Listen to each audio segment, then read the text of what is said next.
Bueno, ya lo tienen aquí a la vista. Si hay alguna duda, pues es el momento, ¿no? Para ya pasar dar paso a lo siguiente.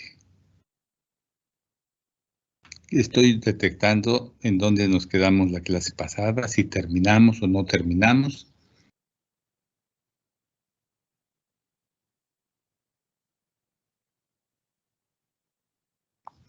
¿Me aclaran, por favor? Tengo entendido que vimos esta última parte, lo que se refiere a los salarios de operación, y que esta es la fórmula que nos lo da. Es el salario real dividido por las horas efectivas de trabajo de la maquinaria o equipo de construcción dentro del turno. Quiero que por favor, les pido que por favor revisen el apunte y me digan de entrada, qué duda tienen en el aspecto teórico antes de entrar a algún aspecto, ¿no?, de tipo numérico. No se trata de que me dejen a mí toda la, pues digamos, toda la iniciativa, ¿no? Ya la iniciativa, ok, pues ya está aquí el apunte teórico, pero bueno, pues ahora la iniciativa, ustedes como ejecutores, como estudiantes y ejecutores, vean si hay alguna duda.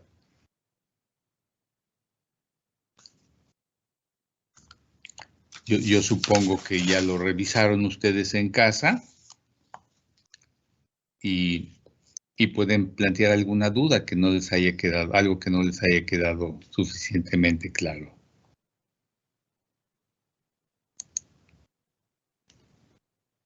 Christopher, por ejemplo, Christopher, ya no tienes ninguna duda si lo revisas. Por el momento no, profe. Es Por que estuve haciendo un presupuesto en el trabajo y estuve viendo con mi jefe parte de esos costos y ahorita no tengo duda en eso. Ajá. O sea, entendí que lo comentaron con tu jefe, o qué entendí. Estuve haciendo parte de esos precios en el trabajo con mi jefe, entonces ahorita como que lo tengo más claro. Entonces ahorita no tengo alguna duda. Y estás trabajando, nos puedes comentar brevemente, ¿estás trabajando, ya estás integrado en alguna empresa o te pagan por horas o cómo está eso? Sí, estoy trabajando en un despacho de ingeniería y arquitectura y pues me estoy contratado ahí como dibujante, pero me ponen a hacer prácticamente de todo: levantamientos topográficos, presupuesto, a- di- eh, planos arquitectónicos, estructurales. O sea, prácticamente hago casi de todo. Ujú. Ok. ¿Y tuviste ya necesidad de hacer algún costor a máquina o revisarlo a nivel laboral, me refiero, ahí en la empresa? De revisarlo, porque estoy usando la matriz que tiene Neodata Ujú, y la máquina que ya tiene cargado para corroborar que no le haga falta algo. ujú. Bueno, ok. Ok, gracias, Christopher. A ver, Iván Sí, Monroy, por ejemplo. Gracias, Christopher. Iván Monroy, ¿qué nos dices tú?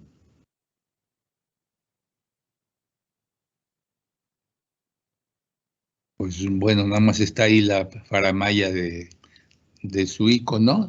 Bueno, profe, es que no escucho bien, mi internet está fallando. ¿Me escucha? Sí, ya veo, si está fallando, pues sí es un problema que nos desespera, pero pues no lo podemos resolver quizás en ese momento. A ver, Beatriz.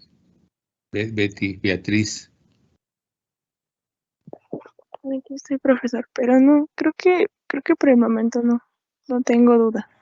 Ok, Brian.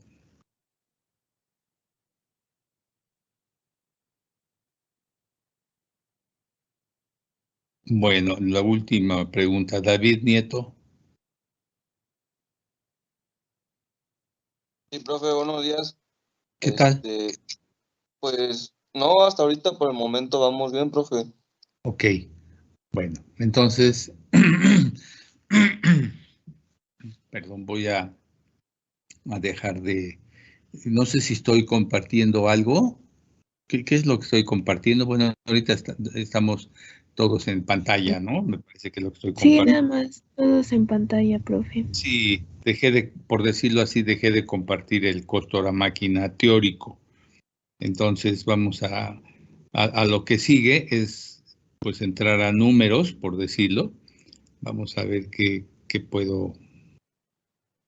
tengo por aquí.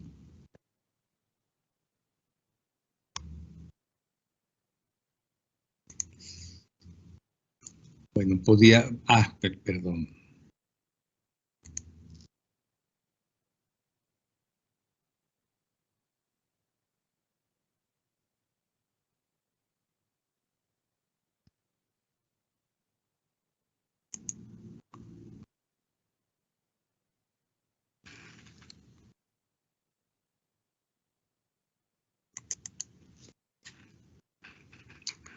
Bueno, estoy compartiendo grupos de maquinaria y equipos de construcción.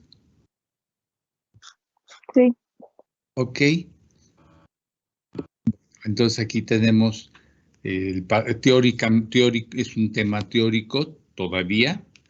Tenemos aquí algunos grupos de maquinaria y equipo de construcción, es una clasificación, por decirlo así. Tenemos grupo 1, que ahora lo vamos a ver, grupo 2, grupo 3 y grupo 4. Y tenemos finalmente, en este, llamémosle apunte, tenemos con qué criterio vamos a determinar o calcular los consumos, ya sea de gasolina o de diésel, que es un factor fundamental también. Entonces, vemos aquí que el grupo 1 de maquinaria y equipo está integrado por autoarmones, motores fuera de borda. Bueno, los autoarmones pueden ser algunos como pequeñas, como carritos, como plataformas descubiertas que circulan o pueden circular en vías férreas, por ejemplo, ¿no? Autoarmones. 2, motores fuera de borda. 3, plantas eléctricas hasta 5 kilowatts. Grupo 2, bombas. En el número 1, bombas autocebantes, que son para agua, ¿no? Fundamentalmente. 2, camiones y camionetas operando. 3, compresores hasta 1200 pies cúbicos por minuto. 4, grúas. 5, mezcladoras de concreto portátiles hasta 16 S. Digamos, es con un criterio, número 5, mezcladoras concreto portátiles hasta 16 S.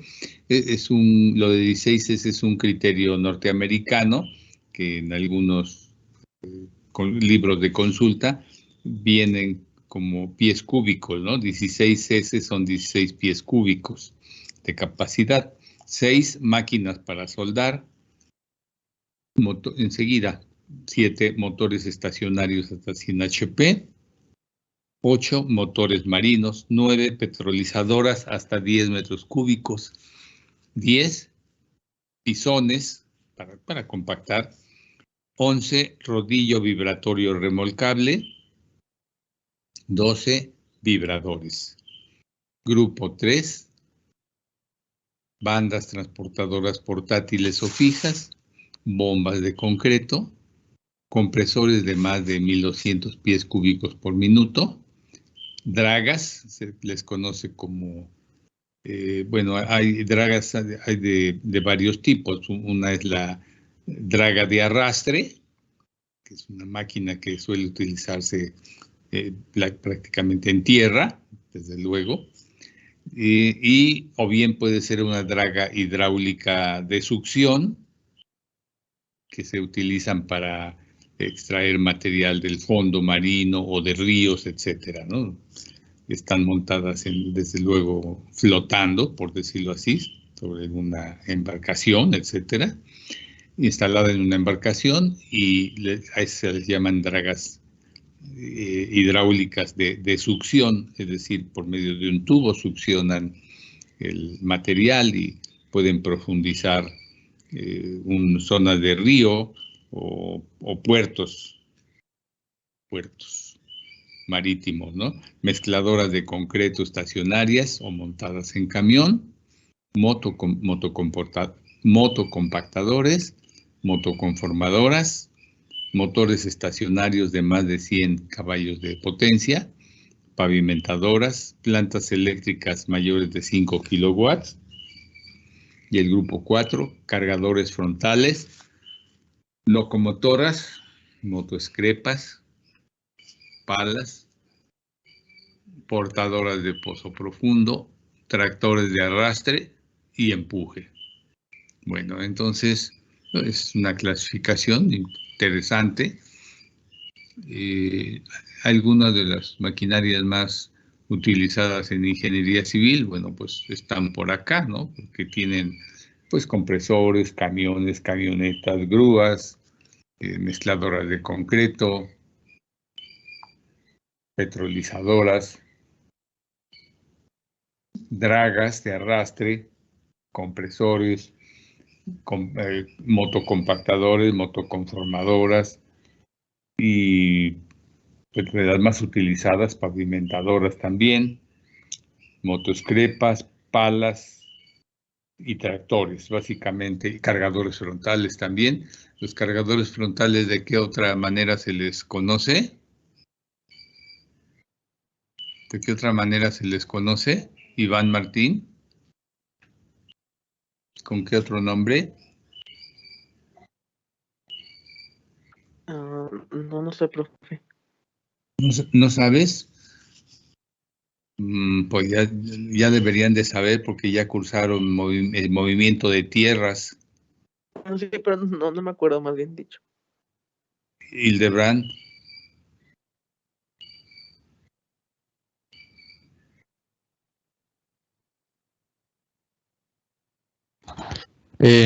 No estoy muy seguro si sea la pala. No. Cargador frontal o de qué otra manera, Jessica. Porfa. No, la verdad ahorita sí, no, tampoco no me acuerdo, profe. ¿Quién sí se acuerda de los que están conectados? ¿Es la páchara, profe, que le llaman? ¿O ¿La qué? retroexcavadora? ¿Páchara o retroexcavadora? No. Por cierto, ahorita que dices retroexcavadora, déjenme ver si está aquí considerada o no.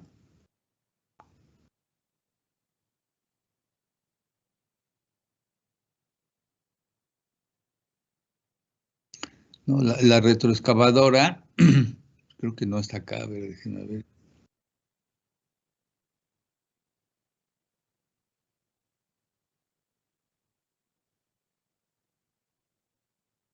Curiosamente no está la retroexcavadora. Tendría que verse el Peurifoy, a ver si está considerado si lo considera como pala, pero no creo, la pala es otro tipo. Entonces, bueno, no, la retroexcavadora se utiliza mucho para excavar zanjas, por ejemplo, ¿no? Y los cargadores frontales, por ejemplo, son como ya, bueno, no lo mismo me parece, pero sirven para cargar, por ejemplo, cargar material a camión, por decir algo, ¿no? Es clásico, ¿no? Y se le conoce también como trascabos. Un cargador frontal es un trascabo, o bien un trascabo pues, es un cargador frontal. Pero bueno, parecería que aquí falta la retroexcavadora. Entonces, bueno, pues qué curioso. Me hace muy curioso es que falte, ¿no? Bueno, ok. Bueno, pues entonces ya dijimos, dejo de compartir eso, ya dijimos lo correspondiente, pero ahora vamos a seguir compartiendo.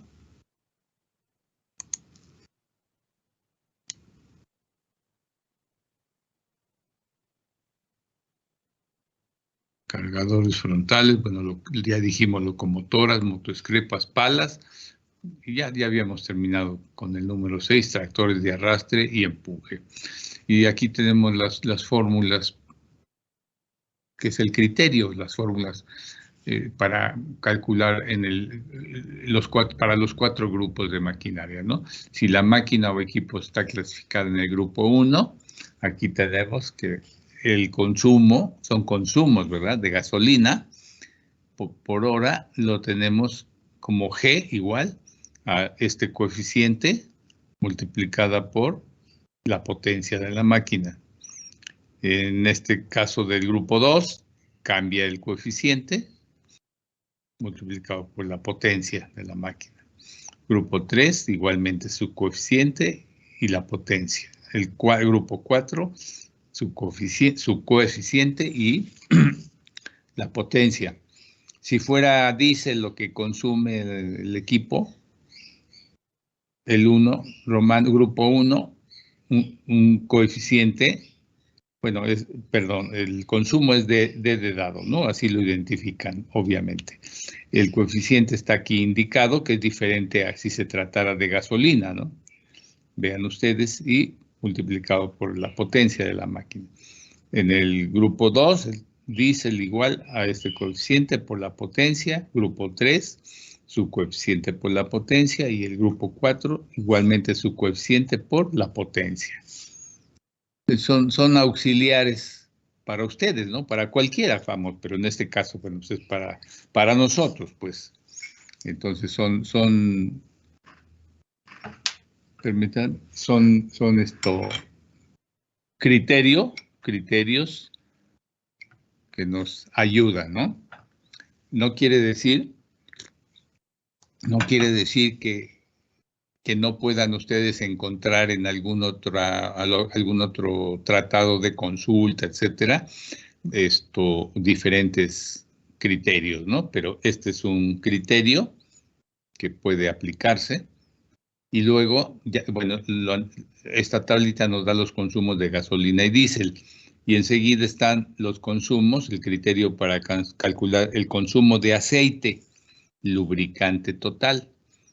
Entonces, para motores a gasolina, bueno, lo define con estas literales, LGT, y para motor a diésel, LDT. Bueno, entonces, para motores a gasolina, tenemos 2 términos, que el primero es C entre T.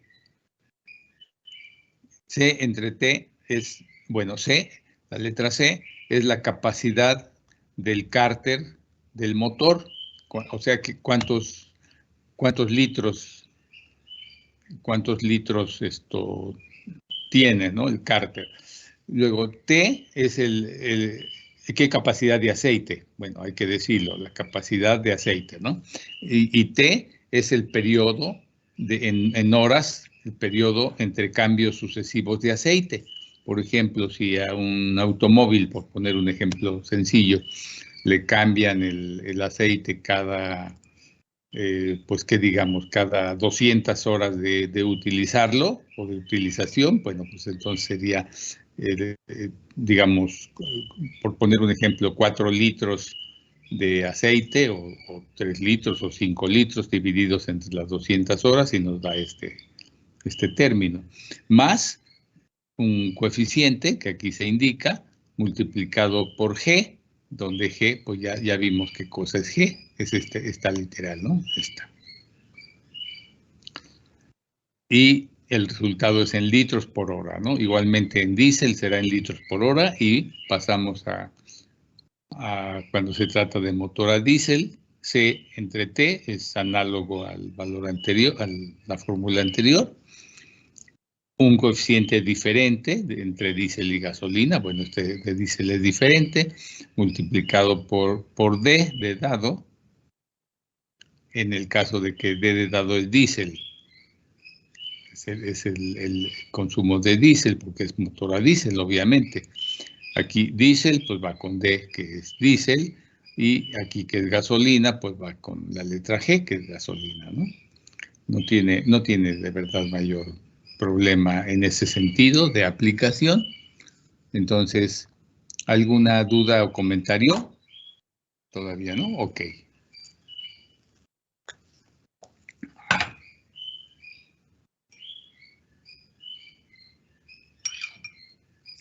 Bueno. Estoy tomando un rico té caliente. Bueno, entonces, pues lo que podríamos hacer es continuar. ¿No hay ninguna duda hasta ahorita? Bueno, yo tengo entendido que ustedes en movimiento de tierras habrán hecho alguno o varios o muchos análisis de costo hora máquina, probablemente, no necesariamente, pero probablemente. Algunos sí hicieron ejercicios de costo hora máquina en movimiento de tierras, ¿sí o no? Sí, profe. Sí, profe. Bueno, pues ayuda, ¿no?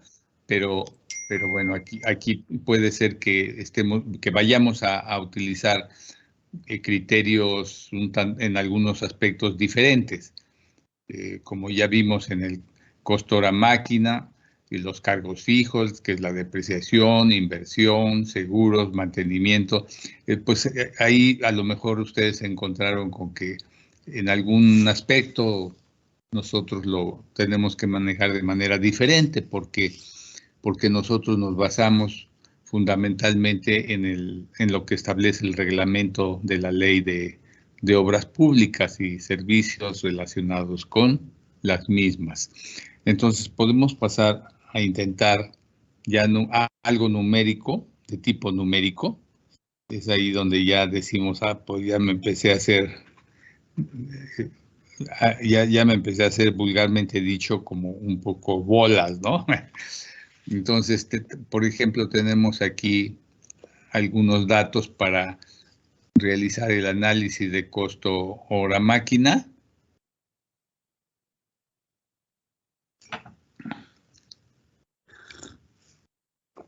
A ver, esto, por favor, ustedes pueden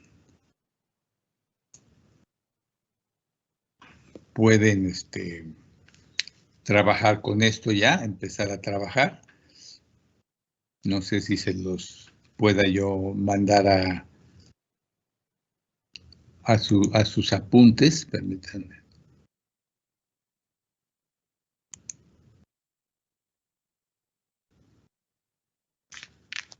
Ok. Entonces, bueno, aquí tienen los datos, ya sea que quieran, no sé, escribirlos o consultar su apunte. Y bueno, la idea es que ya se empiecen a hacer pues un poquito de conflicto, por decirlo de una manera, y traten de realizar el costo hora máquina, por favor.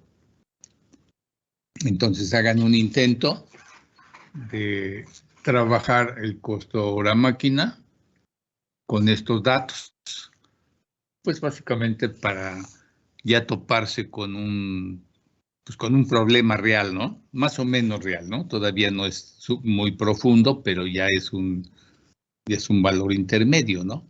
Aquí les estoy dando los datos. ¿Cuáles son los datos? Bueno, aparte de que los estén viendo, camión volteo con capacidad de 7 metros cúbicos para con un motor que trabaja con diésel de 220 HP. A lo mejor puede resultar excedido la potencia del motor, pero recuerden que es un ejemplo numérico. No es ya para que ustedes entren por decirlo así, a una licitación pública o que estén en vías de obtener un contrato, etcétera. ¿Y por qué marco la diferencia? ¿No? Bueno, la diferencia es que en este caso de nuestra clase, pues estamos nosotros aprendiendo a calcular el costo hora máquina. Y la diferencia contra entrar a una licitación pública, por ejemplo, pues allí ya es la vida real, entonces ya tendríamos que cotejar muy cuidadosamente todos los datos que estemos manejando, ¿verdad? que si es de la capacidad real del camión, que si el motor realmente es 220 o cuál es la capacidad del camión que realmente vamos a considerar, etcétera, ¿no? Y análogamente, pues los valores reales en ese momento, reales de cuánto cuesta el camión, que aquí lo estamos definiendo como, repito, es un ejemplo, valor de rescate, valor de llantas. A ver, por ejemplo, valor de rescate, pues si ya si se tratara de una licitación pública, pues en función de las condiciones, características de obra, características de la propia empresa, bla, bla, bla, en función de ello tendrían que ver si consideran aplicable el 20% o un valor menor o un valor mayor, etcétera, ¿no? Pero reitero y lo reiteraré varias veces, este es solo un ejemplo numérico. Valor de llantas, aquí lo tenemos. La vida económica del equipo en horas, lo tenemos aquí planteado, propuesto, pero igualmente, pues ya en un caso real, digo real de licitación pública, esto es real, pero a nivel académico, ¿no? Pero en una licitación pública tenemos que ver si sí le queda las 10,000 horas de vida a nuestro equipo, ¿no? Horas de utilización anual, 1,700, igualmente aquí pues es un valor, ¿cómo decirlo?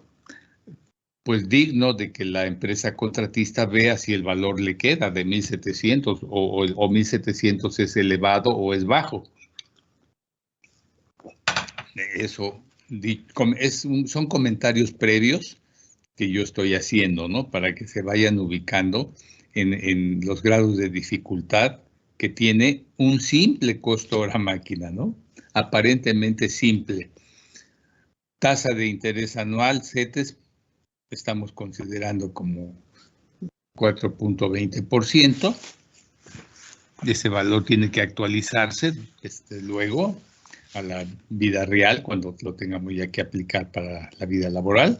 Coeficiente de interés mensual, bueno, aquí tengo entendido que lo que pasa es 4.20 entre 12 meses y luego lo expresamos en fracción. Costo de la prima anual promedio de seguros, aquí le indicamos. Coeficiente de mantenimiento mayor y menor, 70%, en este caso, pero cada valor de estos tiene que ser sujeto a criterio de la empresa, ¿no? Puede ser una persona física o un grupo de un equipo de trabajo para concurso, para elaborar propuestas de concurso, etcétera, ¿no? Potencia del motor en HP, en este caso 220, de eficiencia 80%, coeficiente de consumo de aceite, hay que calcularlo, ya tienen las fórmulas, salario base del chofer, factor de salario real, precio del diésel, precio del aceite. Obviamente, pues los precios también tienen que ser actualizados, ¿no? Ya para cuando, en el momento en que tenga que aplicar esto, lo actualizan. Vida económica de llantas, estamos proponiendo 2,200. Igualmente, en unos casos puede resultar grande el valor o en otros puede ser pequeño, ¿no? Es decir, menor. Consumo de diésel por hora efectiva, hay que calcularlo. La capacidad del cárter, C, 8 litros. El periodo de entrecambio, 200 horas, por ejemplo. También 200 horas pues puede ser alto o puede ser bajo o puede andar bien. Coeficientes de consumo de combustible, pues entrarían a la tabla. Entrarían a la tabla que acabamos de dar. Entonces, ayudando o resumiendo, más bien resumiendo, les comento, ya tienen en sus apuntes el costo hora máquina, el criterio teórico, ya tienen también allí los tipos de maquinaria y las fórmulas para determinar los consumos.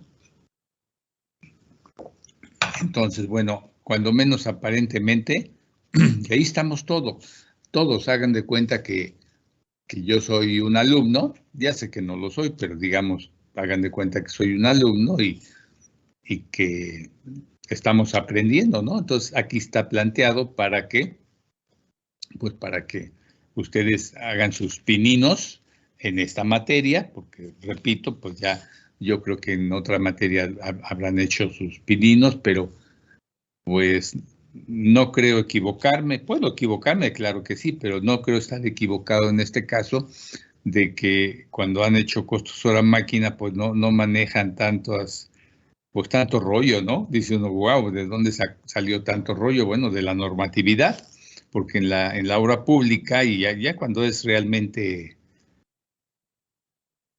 aspecto laboral, es como se debe trabajar, ¿sí? Y no porque yo lo diga, ¿eh?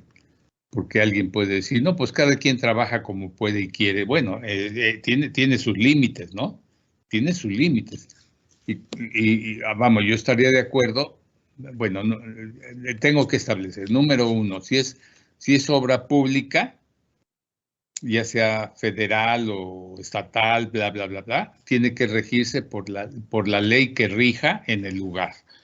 Por ejemplo, si es obra pública con recursos federales, pues se regirá por la Ley de Obras Públicas y servicios relacionados con las mismas y también por el reglamento de la Ley de Obras Públicas, de la misma ley, ¿no?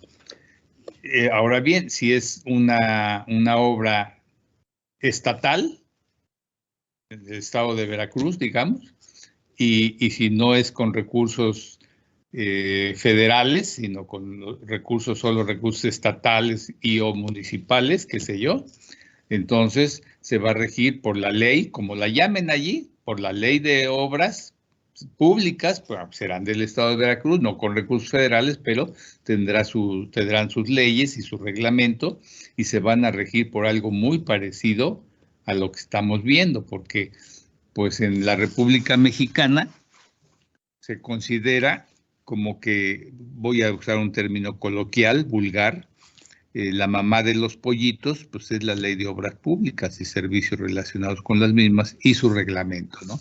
Es la mamá de los pollitos porque se considera que es, pues, no voy a usar la palabra la mejor, simplemente es la que más se ha, ¿cómo decirlo?, trabajado, porque ha venido teniendo modificaciones a lo largo de los años, se ha trabajado hasta que llega finalmente al Congreso, de la Cámara de Diputados y Senadores de la Federación, claro. Entonces, pues han participado todas las dependencias, las más fuertes, cuando menos, las dependencias y las entidades más fuertes, ¿no? Entonces, inclusive se ha invitado, cuando se trata de modificar ley, etcétera, se ha invitado a que participe como decirlo, el gobierno de la Ciudad de México. Antes le llamaban del Distrito Federal, ¿no? Entonces, yo recuerdo, bueno, antes de que yo suelte rollo conversando y haciendo dando algunos comentarios de experiencia laboral de un servidor, porque pues es una obligación moral que los docentes demos algún tipo de experiencia, porque de otra manera, pues, hasta se puede dudar de que hayamos hecho un costo a máquina, ¿no? O de que hayamos visto, pues, temas como los que estamos ahora viendo, ¿no?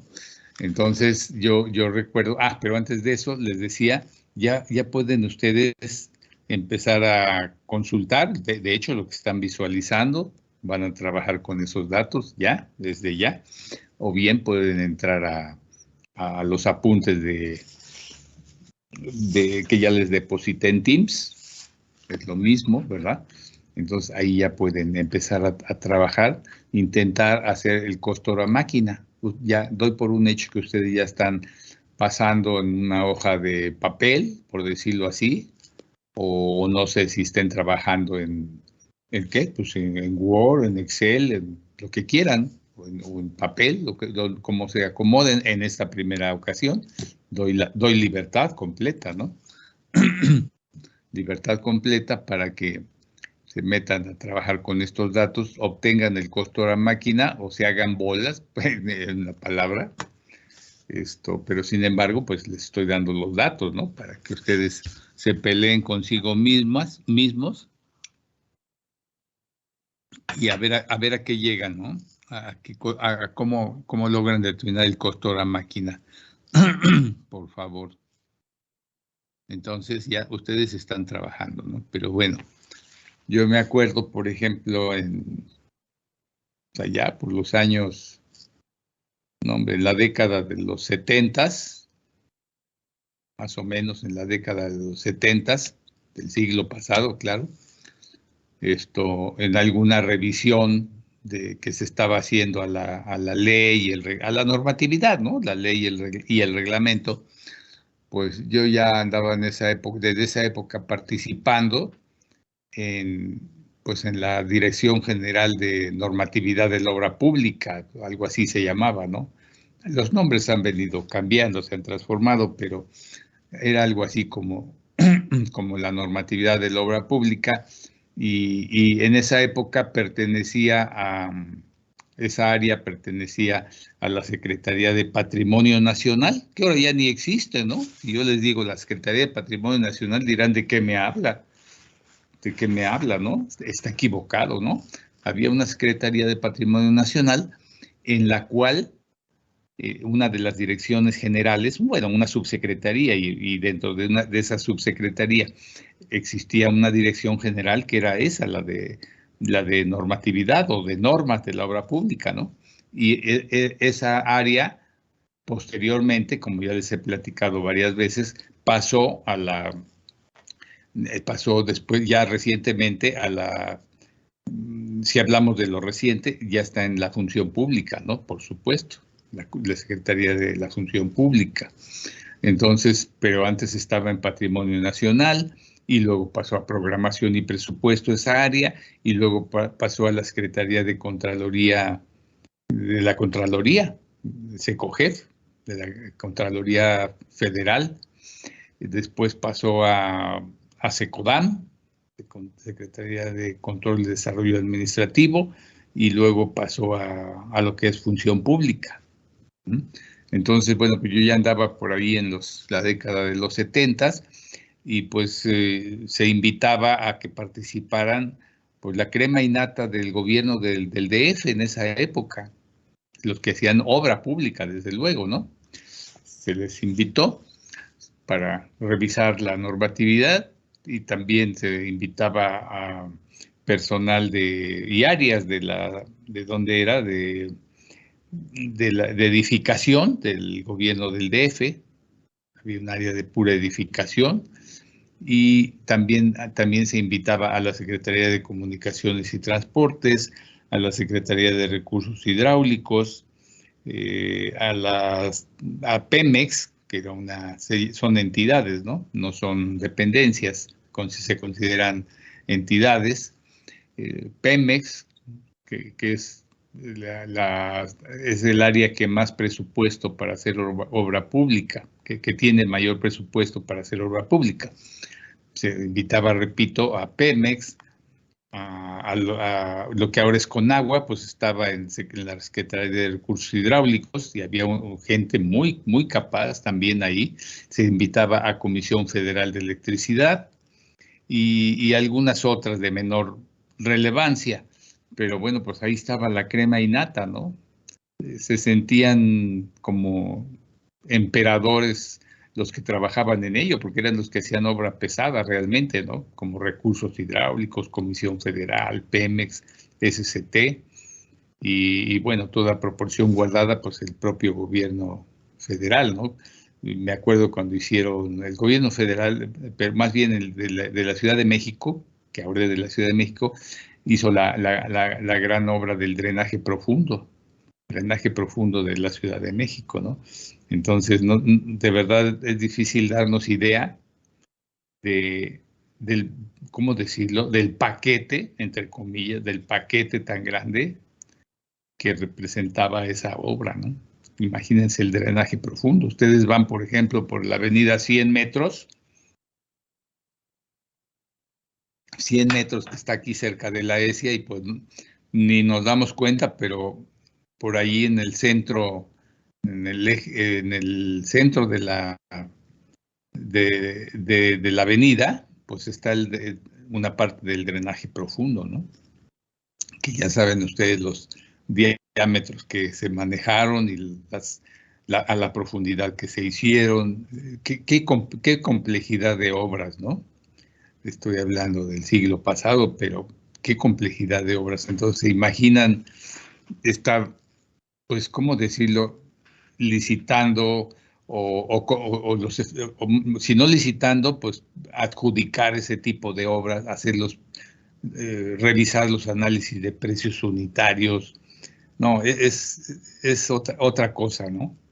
Entonces, bueno, pues en la vida laboral, ahí está, desde la época de la década de los 70s, ya había una normatividad hecha y derecha de la ley de obra pública, ¿no? Se han llamado de diferentes maneras, pero bueno, lo que ahora se llama la ley de obras públicas. ¿Qué otro comentario les puedo hacer mientras ustedes se abocan a lo que ya les dejé?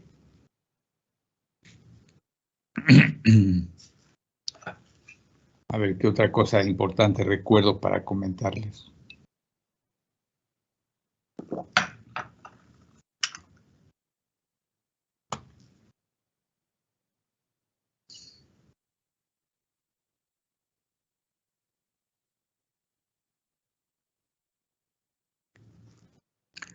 Y bueno, tanto en la época de los 70s, de la década de los 70s, como más para acá, pero todavía en el siglo pasado, había un grupo de trabajo relacionado con las obras públicas, tanto en su normatividad como en su inspección de obras y contratación y todo. Había un grupo de trabajo, el cual estaba formado por representantes, ya nada más los representantes de las dependencias y entidades más importantes. Era un grupo se volvía de orden federal finalmente, ¿no? Y era pues la crema innata de la obra pública en el país. Allí me tocó conocer a muchos gallones, ¿no? De la obra pública y de la ejecución de las obras públicas. Un Renato Arriola, a ustedes no les dice nada el nombre, por supuesto. Renato Arriola era un ingeniero egresado de la ESIA, por cierto, después llegamos a ser inclusive amigos, no solo conocidos.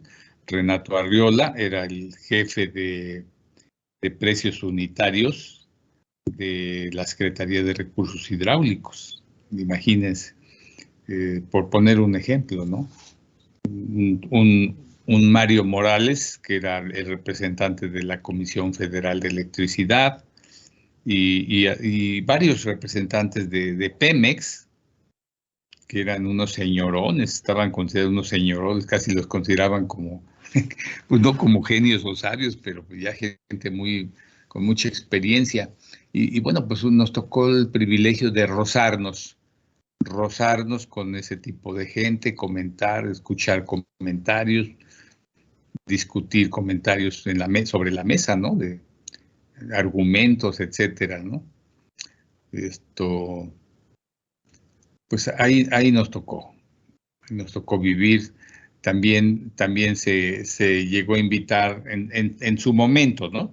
No en todos los momentos, pero en momentos determinados se llegó a invitar a representantes de la Cámara Nacional de la Industria de la Construcción, porque también tiene obviamente sus representantes, ¿no? Tenía y tiene, ¿no? Entonces, pues ahí nos tocó conocer o tratar con algunos superintendentes famosos en esa época de la ICA, por ejemplo, ¿no? Puro gallón, imagínense las obras que hacía la ICA, ¿no? El tamaño de obras y bueno, no quiero ya soltar demasiado rollo, porque están ya concentrados ustedes. Voy a pasar lista.